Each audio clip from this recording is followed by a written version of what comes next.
Oke, Bang. Bang Edwin, Ya, seperti apa akhirnya Fadel hari ini datang nih menjalani pemeriksaan atas laporan dari Nikita sendiri? Ya alhamdulillah ya, akhirnya bukan akhirnya mungkin memang kemarin berhalangan karena sakit kan, bilang alhamdulillahnya hari ini sudah fit, berarti sudah bisa memenuhi panggilan ya. Kalau saya bersyukur bagus ya, prosesnya bisa berjalan dengan sesegera mungkin. Jadi kalau saya pribadi sebenarnya sudah lelah, apalagi adik saya gitu.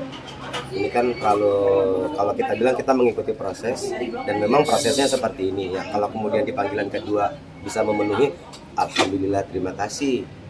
Terima kasih sudah mau memenuhi panggilan dari bapak-bapak ya dan ibu-ibu kepolisian.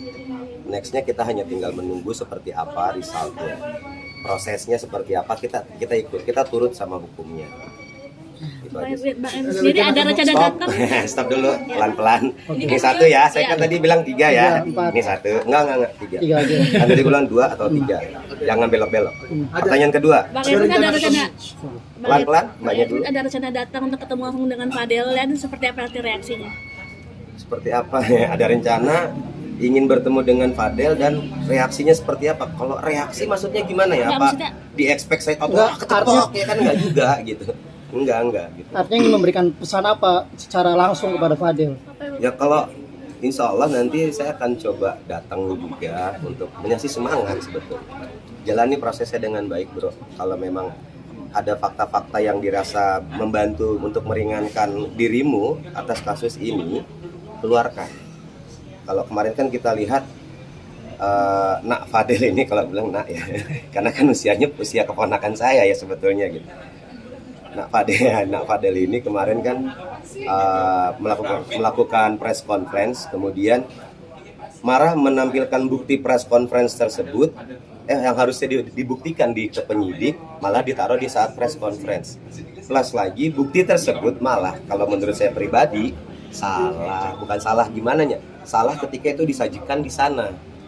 Karena harusnya itu disajikan, bukti itu dihadirkan kepada pihak penyidik, bukan kepada teman-teman wartawan. Mohon maaf ya, bukan bermaksud bagaimana. Tapi ini kita lagi dalam proses hukum. Kalau memang punya bukti valid yang luar biasa bisa menyanggah atas segala macam tuduhan, simpan baik-baik, kemukakan saat ditanya oleh penyidik. Bukan ditaruh di mana-mana untuk, apalagi itu adalah bukti rekam medis.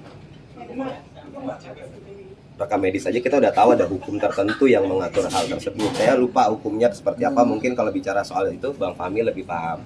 Kalau saya hanya orang awam yang, oh ini nggak bisa loh, ini kan hak pribadi seseorang atas informasi medisnya dia.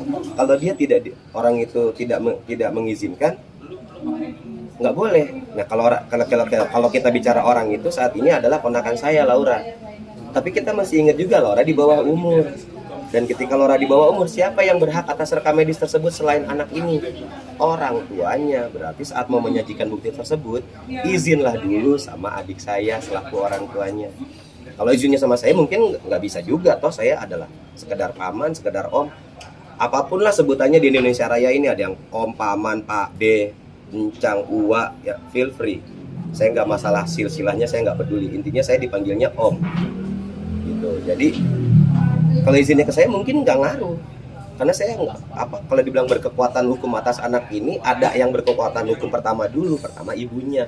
Secara legal formal kartu keluarganya ada di dalam kartu keluarga adik saya Nikita ini. Gitu.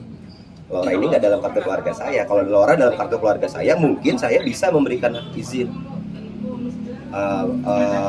Om tulang lunak, ini kemarin saya punya bukti USG, saya mau tampilkan, oh silakan Nak Fadel, itu mungkin saya bisa kasih izin kalau saya berhak atas Laura ini.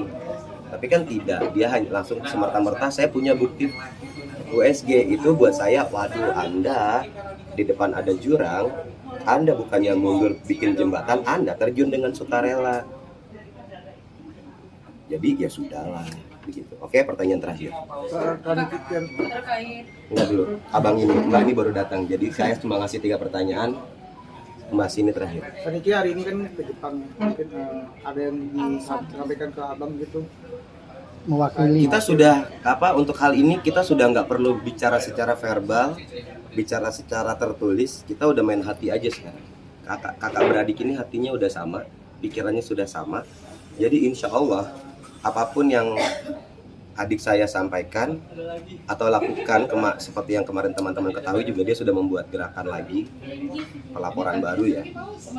Itu dia tidak berkomunikasi lagi dengan saya karena memang itu sudah seharusnya. Ini kan sudah melebar kemana-mana, malah kalau dibilang ada beberapa teman-teman saya yang juga berprofesi sebagai pengacara speak up, orang ini kok bikin malu. Sudah sepantasnya ini. Bagus adekmu melakukan ini bro. Bagus adikmu melakukan ini, karena ini juga clear di air untuk para pengacara yang lain bahwa pengacara memang supposed to be tidak melakukan itu, tidak melakukan bahwa harusnya kan antara klien dan pengacaranya harus sangat amat jujur, punya bukti apa, ini perlu ditampilkan atau tidak, perlu diekspos ke media atau tidak, itu adalah keputusan pengacara, bukan keputusan klien. Pengacara itu menuntun kliennya untuk kalaupun dia bersalah, dia mendapatkan hukuman seadil-adilnya. Tapi kalau data-data itu menunjukkan dia tidak bersalah, dia bisa dibebaskan atas tuduhan tersebut. Itu tugas pengacara. Jadi kalau ada yang bilang pengacara ini kok bela orang salah, enggak. Itu bukan tugas pengacara. Tugas pengacara adalah memberikan membantu mengarahkan kepada keputusan yang sebaik-baiknya. Jadi kalau dibilang pengacaranya kok belain orang salah, jelas-jelas dia salah. Bukan lagi bela orang salah. Dia lagi membela hak orang tersebut untuk mendapatkan, misalnya kalau dia salah, hukuman yang adil. Pun dia tidak bersalah, ya dia seharusnya dibebaskan. Berdasarkan apa? Berdasarkan bukti-bukti valid yang disajikan ke penyidik, bukan disajikan ke wartawan.